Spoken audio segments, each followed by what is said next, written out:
Greetings, welcome back to Black Bear News, where we are discussing abrupt climate change because not many other news channels will cover abrupt climate change being very different from the regular old run-of-the-mill, oh my God, in 50 or 60 years, climate change, what's going to happen? Just for a very short primer on the situation. The situation is that abrupt climate change is really what's happening, and we don't have 5 or 10 years to turn it around. We have 5 or 10 years until the world looks nothing like it does now. And I hope that I'm wrong. I don't want to be right in this matter, but all signs, all trajectories point to this pretty much inevitable future. But who knows? Maybe we can at least collectively prepare ourselves, or somehow find our way through whatever bottleneck of the human population, which will occur. Maybe there's a future for us, maybe there's not, who knows. We are here to explore, lots of things, not just abrupt climate change. I mean, that's just, the purpose of my channel is to present evidence for that and just continue to talk about that. But there's all kinds of things going on, which are part of the whole picture, the big picture. There's the political world, psychological world, sociological world, all these realms that make up what it is to be alive on this earth and be a human on this earth and be so in control of our world, but yet not in control of our destiny, and not in control of our, seemingly sometimes not in control of our humanity. But one of the reasons why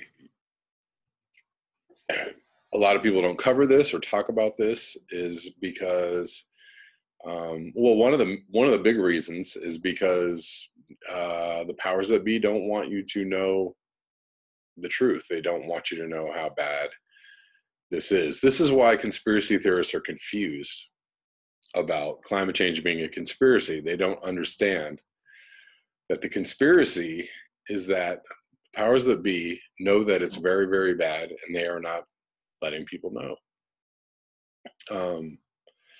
That's the reality of it. Climate change has been out of the bag for a really long time. It's been a reality for, mainstream news reality for at least 20 or 30 years, if not more, 40 years, 50 years. Nixon was talking about it. Lyndon B. Johnson was talking about it. Talking about what it was that we were doing to the earth and to our environment. So for a good long time, people have been talking about climate change, but not, what has been consistently swept under the rug or paved over in our rush to advancement or modernization, or the progression, the evolution of the human species. What always gets left behind is the reality of what it is that we're actually doing to the environment. And now it's gotten to, a point where for many leading scientists, it's the point of no return. It's the point where we cannot turn back. It's the point at which we cannot turn this ship around. And many already concede that this point was many years ago. So we're already just living out the destruction that we've the destruction that we have gifted ourselves. And I know this is not a very pretty picture. This is not a joyous message. And, you know, it is what it is.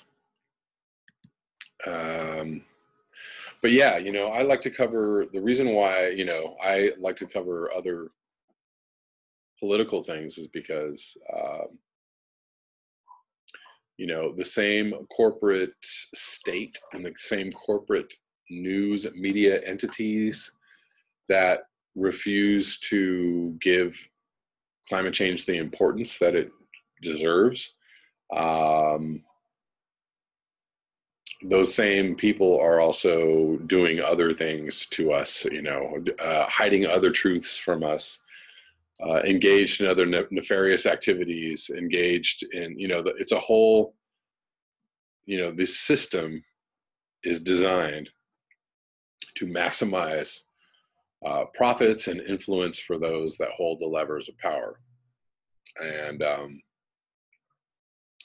you know, one of the, I guess, you know, part of the fallout from that is that we have destroyed the environment, because it's more important for profits to be made and for the economic system to continue to go forward than it is to take care of the planet or take care of our environment. It is more important for people to buy and sell things and make things and package things and market things, and, you know, it's more important for this cycle of economic activity to continue than it is to care for the earth or to tend to the earth. And now, you know, it's gotten to such a point, such a level, the economic activity is so entrenched and enmeshed in our lives that if we stopped the economic activity, or even if the economic activity took a little downturn, it would really, really impact a lot of people. It would impact a lot of lives. So we keep it going, you know, because we don't want people to be hurt. We don't want people to, you know, fall out of this economic system, because it would mean bad things for, you know, so many.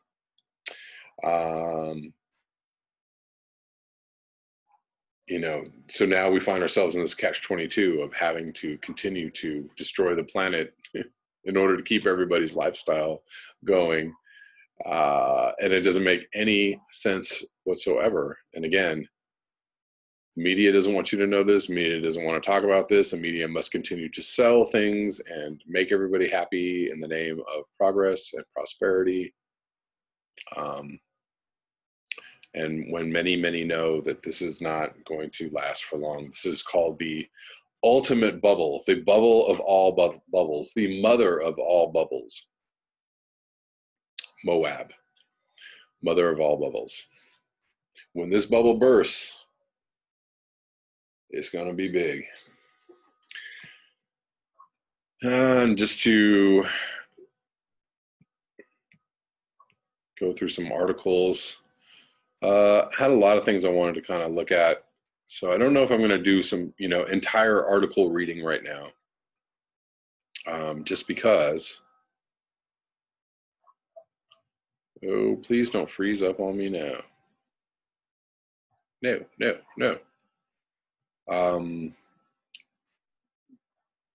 Because if I read the entire article of all the articles I wanted to read, I would be here for a really long time. So I think I'm going to just try and kind of do some overviews. Firstly, from Truth Out, April 6th, human role in climate change removed from federal science report. The story was originally published, blah, blah, blah. National Park Service officials have deleted every mention of humans' role in causing climate change in drafts of a long-awaited report on sea level rise and storm surge, contradicting Interior Secretary Ryan Zinke's vow to Congress that his department is not censoring science. The research for the first time projects the risks from rising seas and flooding at 118 coastal national park sites.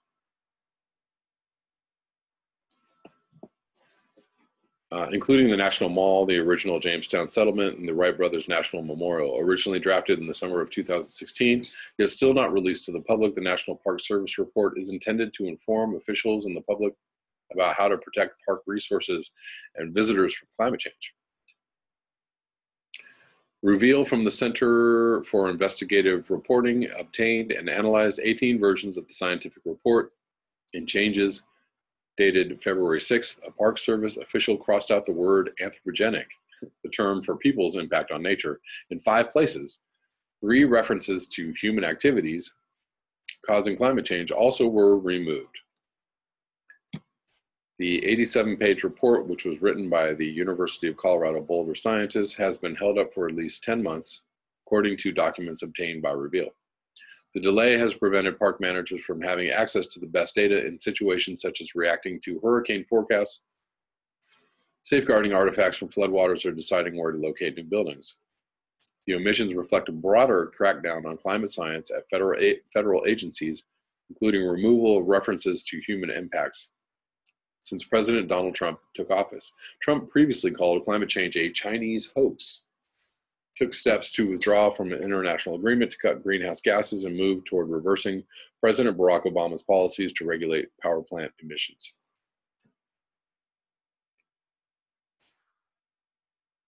Critics say the National Park Service's editing of the report reflects unprecedented political interference in government science at the Interior Department, which oversees the Park Service.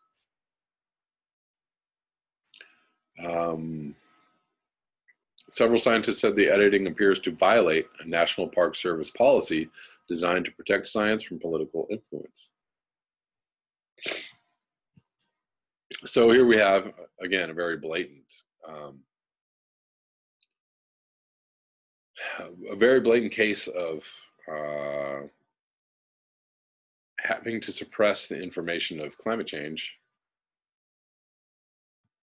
because it just doesn't fit in with, you know, the ideology of business or making America great again or whatever the hell.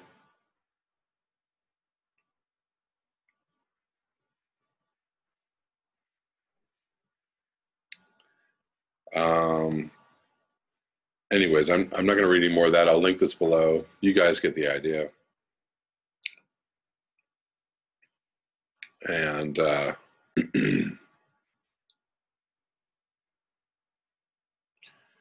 you can check it out for yourself.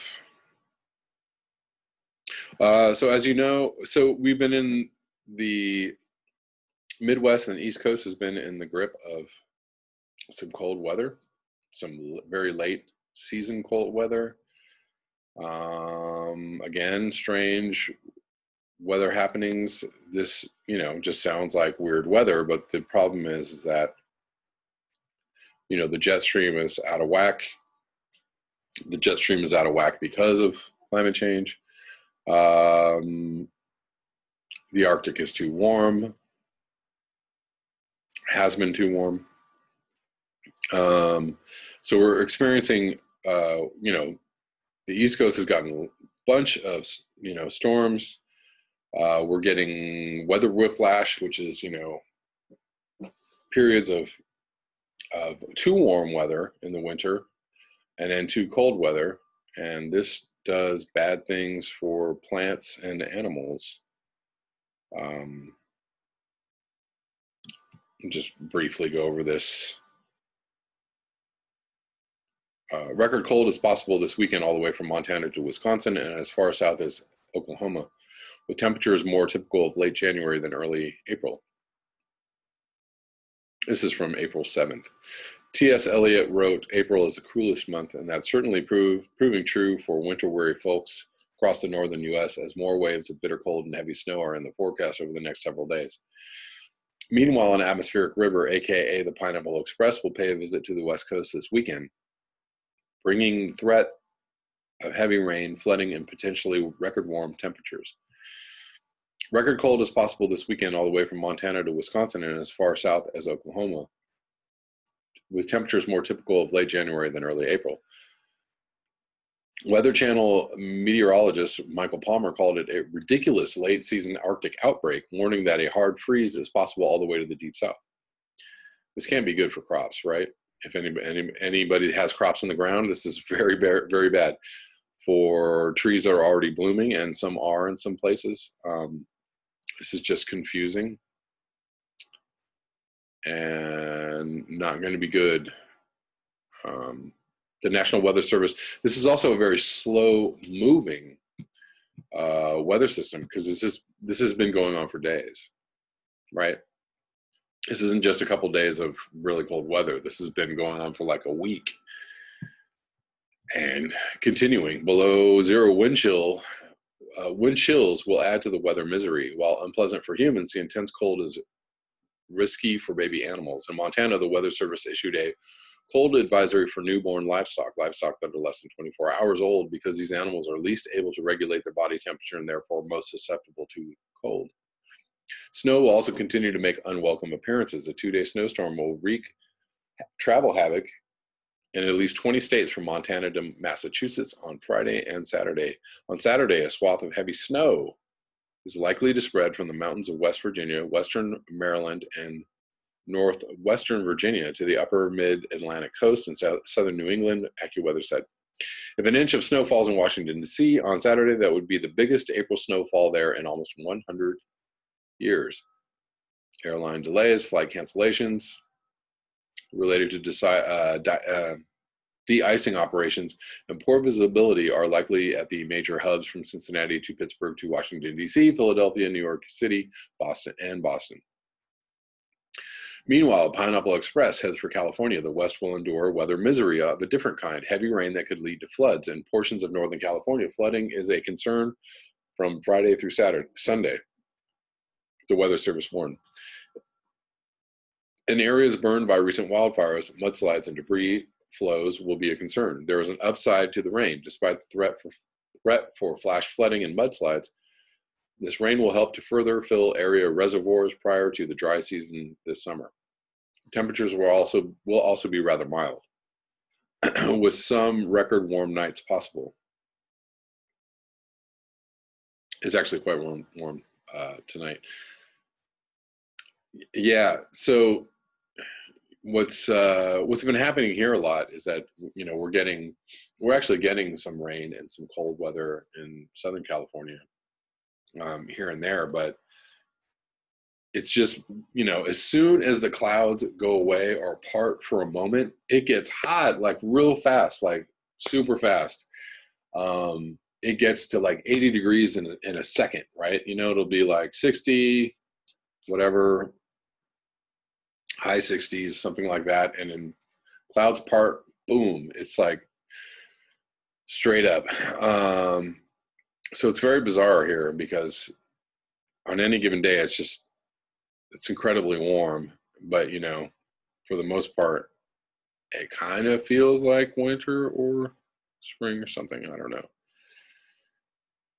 Anyways, I'm going to link that in the description box below.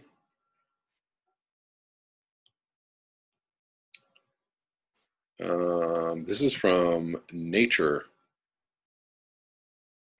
from March 27th. Top UN panel paints bleak picture of world's ecosystems. Scientists call on an intergovernmental biodiversity body to boost influence and shift focus to policy development. Biodiversity is vanishing at an alarming rate across most of the world.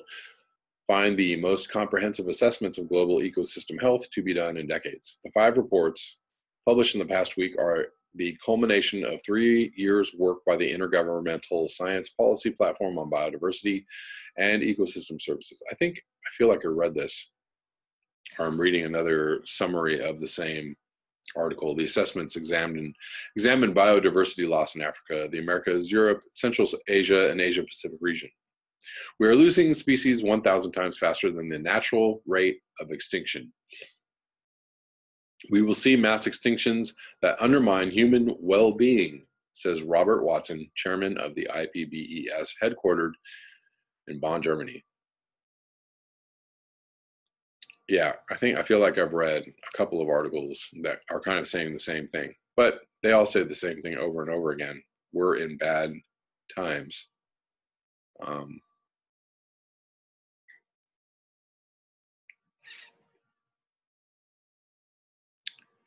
Land degradation, such as the loss of healthy soils, has now reached critical levels and threatens the livelihoods of 3.2 billion people.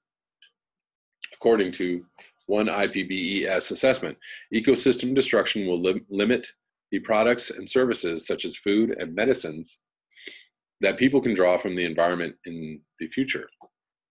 Wetland ecosystems are among the most harmed, with nearly 50% lost since 1900. Global crop yields are expected to fall by 10% on average over the next 30 years as a result of land degradation and climate change.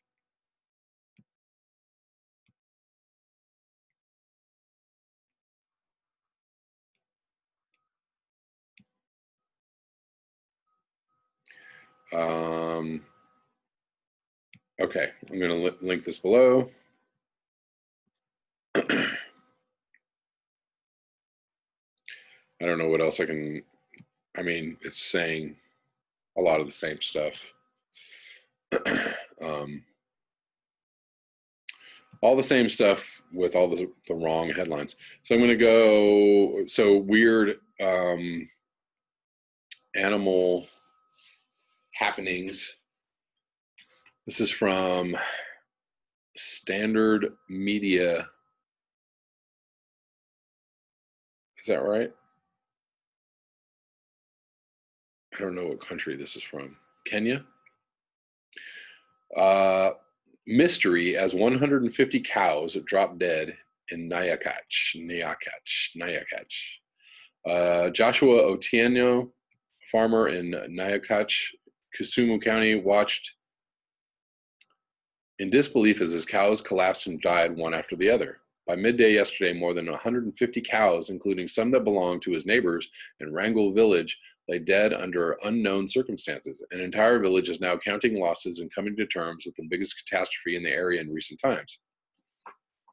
Cows reportedly developed difficulties walking before dropping dead as their owners watched moments after leaving a grazing field. According to the owners, the deaths began on Monday evening. The loss was estimated at 4 million. I don't know what the local money is there. It's SH 4 million, but I'm not sure what that means.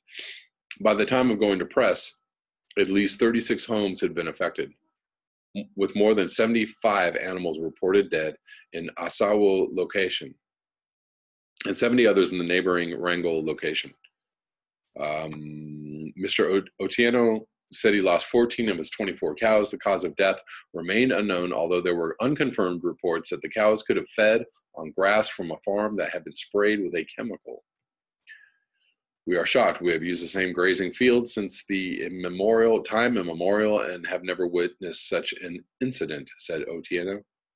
He said he discovered his cows had a problem at 10 p.m. when he went to the cowshed to respond to a strange noise from the cattle. As I moved closer to the cowshed, one cow had already dropped to the ground. Before long, another one had dropped. We tried to save them, but it was not possible. Within 30 minutes, 10 cows had died.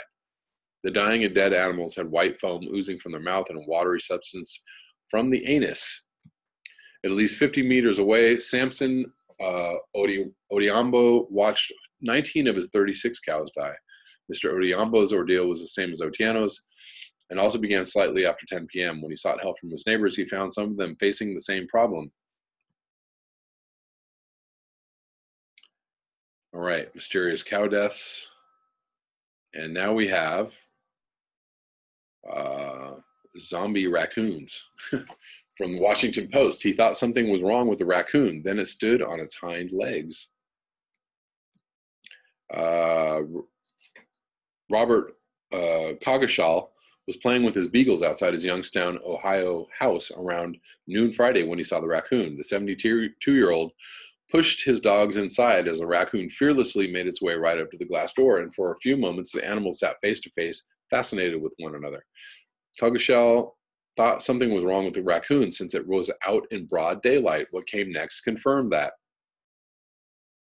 As Coggeshall left his garage to try to shoo the animal away, the raccoon stood up on its hind feet and flashed its sharp white teeth. and pink gum. Saliva dripped from its mouth. Suddenly it collapsed into a comatose-like state, Coggeshall said. Soon awoke from its lethargy, walked around for a bit, then got back up on its hind feet again. It was kind of startling, Coggeshall told the Washington Post, and it kept coming back to the house. It was at my door about 2 or 3 times. For 2 hours, Coggeshall, a wildlife photographer and naturalist, watched the raccoon repeat the bizarre pattern over and over again. He took about 250 photos of the raccoon, which Youngstown police said is one of more than a dozen oddly behaving raccoons reported in the Youngstown area over the past 3 weeks. The raccoon's behavior is so unsettling to some residents that they liken the animals to zombies, prompting headlines such as "Zombie raccoons are traumatizing an Ohio town" from Vice, which described the raccoons as staggering around like extras in a George Romero movie.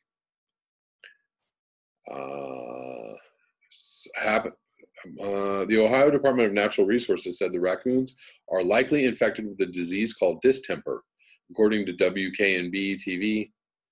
KBN TV, the viral, sometimes fatal disease typically infects unvaccinated domestic dogs, but can also infect foxes, coyotes, and skunks. 2003, the first known tiger reported to be infected with distemper wandered into the town of Pokrovka, Russia, and sat down unfazed by the stimuli surrounding her, according to National Geographic. It does not affect humans yet. According to the Oregon Department of Fish and Wildlife, distemper can cause brain damage, which is what likely leads to the raccoon's fearless behavior around humans. The disease also causes respiratory disease, seizures, immobility, and death, according to National Geographic.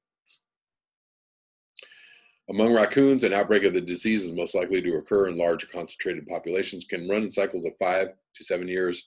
According to the Oregon Department of Fish and Wildlife, the disease is spread when animals come into contact with the body fluids or droppings of an infected animal. While distemper is not the same as rabies, some of the symptoms are similar.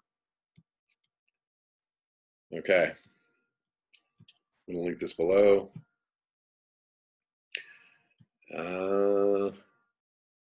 And lastly, but not leastly,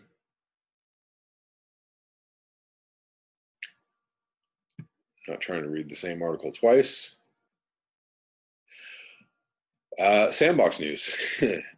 And so interestingly enough, I don't know if you all heard about this chemical attack in Syria, coincidentally happening right after Trump was announcing that we're pulling out of Syria. And I swear this happened before, right? Like, was it a year ago or a few months ago, maybe half a year ago, we were supposed to be leaving Syria, and then all, this fighting started happening, or bombing and shelling started happening, and then Russia was supposed to leave, and we were supposed to leave, and then more stuff started happening, and so everybody's still there.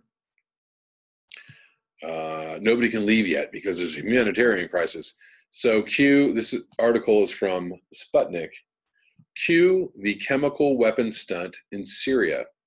And this is not a new idea. This is not a new take on this story. This has been documented by Caitlin Johnson, one of my favorite authors. And this has been, the interesting case of the white helmets in Syria. It's been well documented that they are, they're supposed to be there to save civilians from this tragedy.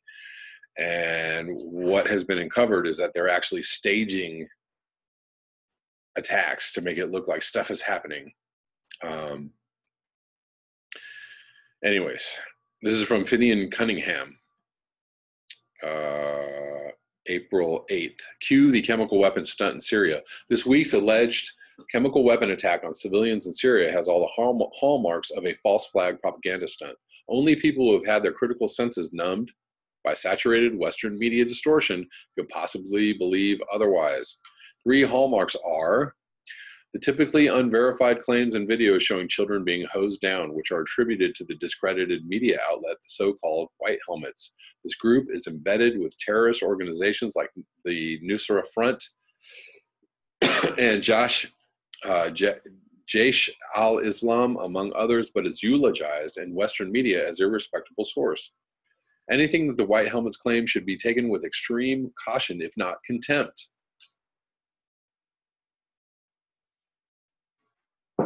Secondly, the unverified claims are nevertheless quickly and uncritically broadcast by the Western mainstream news media, with the pejorative implications of the Syrian regime being responsible, all as well as allied Russian forces. Thirdly, the U.S. and other Western government then neatly jump into the desired conclusion that the Syrian regime and Russia are to blame, and added they are now considering a military intervention in Syria in response to the horrific crime against civilians. This may also be connected to the alleged poison assassination plot in England being blamed on Russia. You know, another person who is on the front lines of uncovering this false flag, like Western hype, media hype, false Western media hype, is Tulsi Gabbard from Hawaii, Congresswoman, doing good work in this area, uncovering the fact that we're backing the rebels and we're creating all this stuff in order to you know, in order to foster the idea that we need to be there in order to help people. The unfolding scripted nature of the responses points to the latest incident in Syria as being a classic false flag. However, a priority question is, what took the perpetrators of the stunt so long? For the past 2 months, the Syrian government and Russian military intelligence have been warning that such a false flag event involving chemical weapons was imminent. Russian intelligence has on several occasions provided public information showing the clandestine movement of chemical materials by anti-government militants.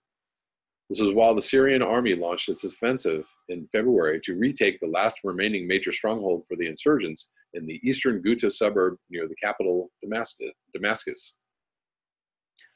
As the Syrian army steadily recaptured the vast sprawling area along with Russian air support, there were credible reports of makeshift laboratories being found that had been abandoned by fleeing militants. These laboratories were commonly stocked with vats of chlorine, the toxic volatile chemical that is now alleged to have been used against civilians this weekend. The Syrian government and Russia categorically reject accusations that they were involved in the weekend incident in eastern Ghouta, where Western media outlets are reporting that up to 100 people were killed in a chemical weapon attack. As in previous incidents of alleged chemical weapons, the numbers of injured are never verified. Video footage emanating from the so-called rebel side cannot be confirmed in terms of numbers, dates, and even location.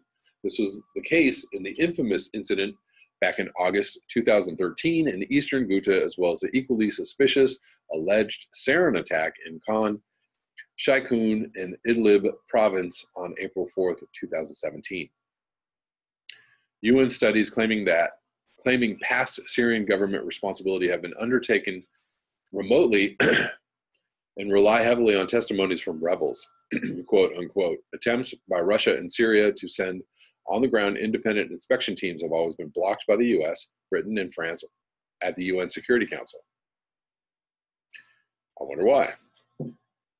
Syria, Russia, and Russia say that the latest weekend's unverified use of chlorine gas is most likely to have been a provocation staged by the last remaining terrorist pockets in order to prevent the final evacuation of eastern Ghouta.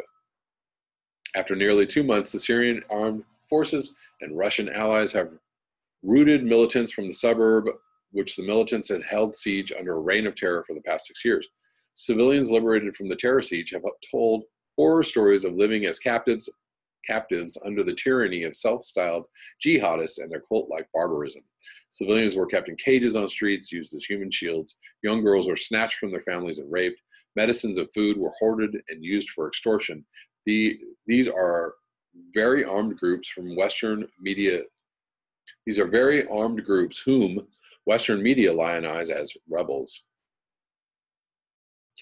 As much as 95% of eastern Ghouta has already been liberated by the Syrian army, with tens of thousands of civilians now being cared for in relief centers run by Syrian and Russian medics and other humanitarian workers. So these are the rebels that we were backing.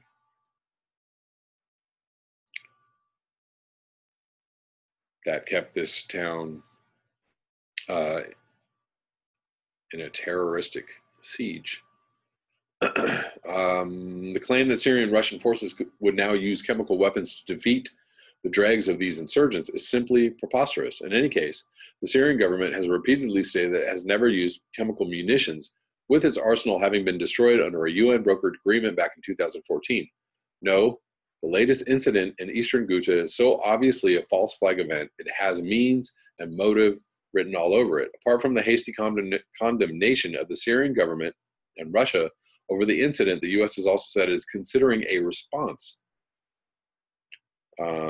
So the Syrian attack last year happened almost to the day, a year later. And after that, I think we bombed. Trump ordered a bunch of missiles towards the area. I don't know what the response is going to be this time. The U.S. State Department continues today to cite that action as a precedent. It claims the Syrian government and Russia were responsible for the Khan Sheikhoun incident, even though there is strong evidence it too was a false flag, even mounted by rebels to elicit an American military strike against the Syrian government. Since then, however, Russia has warned that any further U.S. military strike on Syria would not be tolerated without an armed response.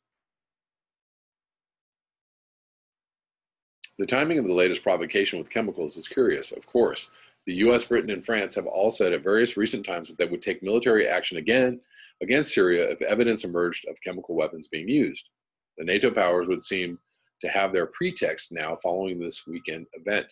Will they follow through with their threats of military action? On one hand, it seems unlikely because the Western-backed terror proxies have been so roundly defeated by Syria and Russia. At this stage, a NATO military intervention would seem to be a lost cause. Last week, President Trump made the surprise announcement that he wanted to withdraw U.S. troops from Syria. So, yeah, it seems coincidental timing, right?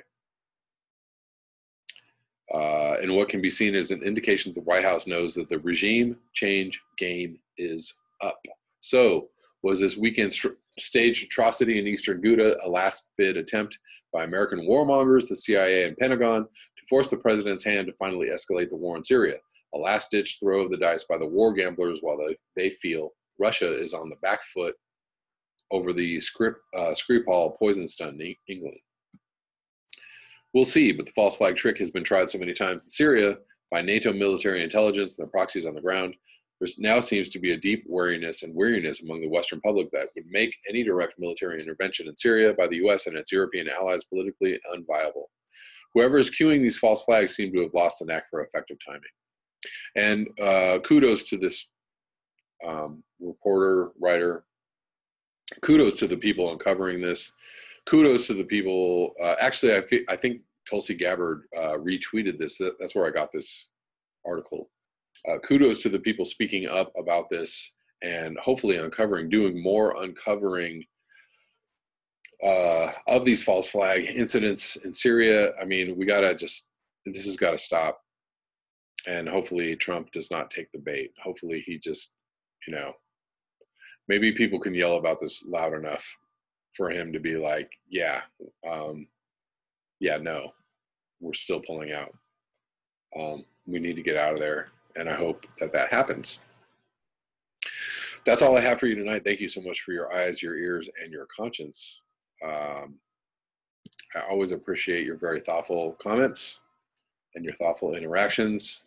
A very, very, very, very limited time this month, so I'm going to try and do as many of these as I can. I'm trying to respond to as many comments as I can. But just know that I am